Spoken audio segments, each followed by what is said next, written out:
नमस्कार दोस्तों, एक बार फिर से आपका स्वागत है।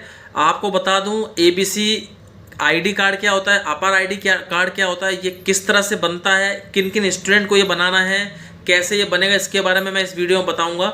नेशनल एजुकेशन पॉलिसी 2020 के अकॉर्डिंग ये कार्ड हर स्टूडेंट को बना लेने चाहिए। उनको आज नहीं तो कल इसका उपयोग जरूर करना पड़ेगा। इसके बिना आपका किसी भी कॉलेज, किसी भी स्कूल में एडमिशन नहीं होगा आने वाले समय में, और यूनिवर्सिटी में तो होगा ही नहीं, क्योंकि वहाँ पर अप्लाई हो चुका है। नेशनल पॉलिसी जब आती है तो कुछ ना कुछ चेंजेस होते हैं एजुकेशन में। सबसे पहले नेशनल पॉलिसी 1968 में आई थी, उसके बाद 1986 में आई थी, अब 2020 में आई है। और इसके बाद इसमें इन्होंने अपार आईडी या एबीसीडी आईडी का प्रावधान कर दिया है। अपार आईडी की बात करूं तो अपार APAAR automated permanent academic account registry, ये फुल फॉर्म है एबीसी की एकेडमिक बैंक ऑफ क्रेडिट। ये एबीसी कार्ड बोल देते हैं इसको, ABC academic bank of credit. अब ये किन स्टूडेंट के लिए अप्लाई किया जाता है, मैं आपको क्लियर कर दूं कि जब भी नेशनल पॉलिसी आती है उसमें जब करेक्शन होता है तो ऊपर से लेकर नीचे स्तर पर करेक्शन होता है। सबसे पहले यूजीसी करेक्शन करती है, फिर यूनिवर्सिटीज़ में करेक्शन होता है, फिर कॉलेजों में करेक्शन होता है, फिर स्कूलों में हायर सेकेंडरी स्कूल में करेक्शन होता है, फिर हाई स्कूल में करेक्शन होता है। उसके बाद धीरे धीरे धीरे धीरे करके वो लेवल 0 तक करेक्शन होता जाता है। मध्य प्रदेश में जिस तरह से समग्र आईडी एक प्रावधान है, बच्चों की एक आईडी है, उसमें सारा रिकॉर्ड उनका रहता है कि भैया वो बच्चा कहाँ से कहाँ तक पढ़ा है और किस किस स्कूल में पढ़ा है। इसी तरीके से आप इस अपार आईडी या एबीसीडी आईडी को कह सकते हैं। बच्चे के जन्म से लेकर बच्चे के मृत्यु के बीच में जितनी भी उसने एजुकेशन पर काम किया है, चाहे वो नर्सरी क्लास से लेकर फर्स्ट क्लास से लेकर कॉलेज से लेकर यूनिवर्सिटी से लेकर जो भी डिग्रियां उसने करी है, वो सारा दस्तावेज उसके अंदर इंक्लूड होगा। वो एक स्टूडेंट की आईडी है।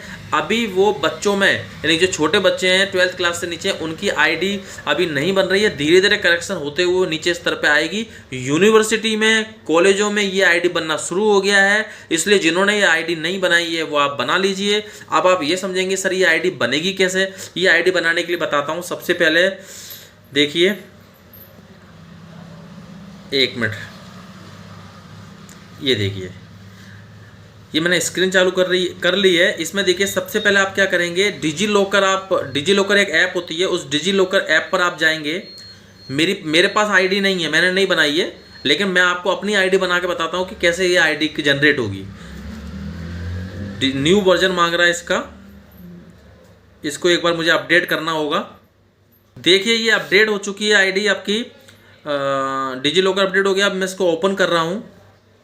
डिजी लॉकर ओपन करने के बाद इस ऐप में मैं आपको बताऊंगा किस तरह से आप एबीसी कार्ड बनाएंगे। सबसे पहले देखिए ये होम का ऑप्शन है, ये आपका सर्च का ऑप्शन है। तो आप सर्च पे जाइए और सर्च पे जाने के बाद में इस सर्च डॉक्यूमेंट में एबीसी लिखिए आप।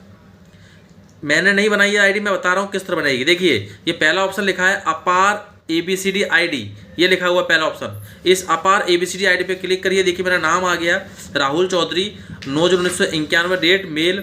अब आइडेंटिटी टाइप, इस पर मैं क्या करूँगा, सबसे पहले मुझे इसमें न्यू एडमिशन इस तरह से नंबर मांगा हुआ है, कोई बात नहीं, मैं नन कर देता हूँ उसमें।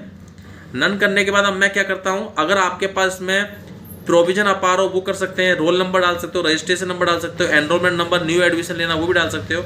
मैं इसमें नन करके चलता हूँ और गेट डॉक्यूमेंट पे जाता हूँ। गेट डॉक्यूमेंट में देखिए फैच हो रही है।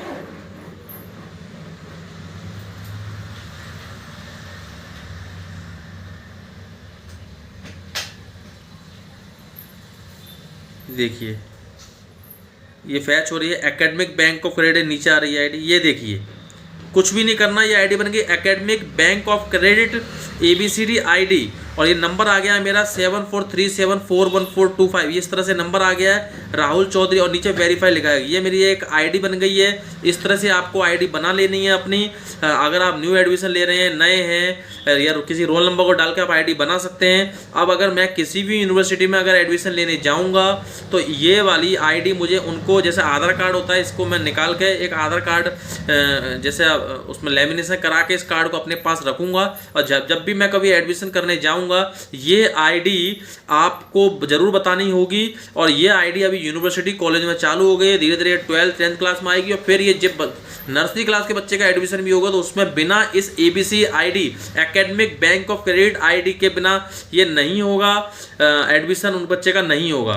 तो मैं आपको क्लियर कर दूं कि जिन बच्चों ने अभी तक ABCD ID नहीं बनाई है वो ABCD ID जरूर बना लें और इसका उपयोग करें। और बता दूं इसका उपयोग का फायदा ये है कि मैंने इससे पहले एक वीडियो बनाया हुआ था कि यदि आप किसी मान लीजिए उत्तर प्रदेश में कोई ग्रेजुएशन की डिग्री शुरू करी और 1 साल कंप्लीट हो गया और आपके फादर का ट्रांसफर हो गया, तो ट्रांसफर के बाद फिर आप कहोगे सर मेरा 1 साल बिगड़ गया, मुझे दोबारा से ग्रेजुएशन करनी पड़ेगी। तो ऐसा कुछ भी नहीं है, आप दूसरे राज्य में जा सकते हो, भारत के किसी भी राज्य में जाकर अपार ID दिखाकर आप उस में सेकेंड ईयर में भी एडमिशन ले सकते हो।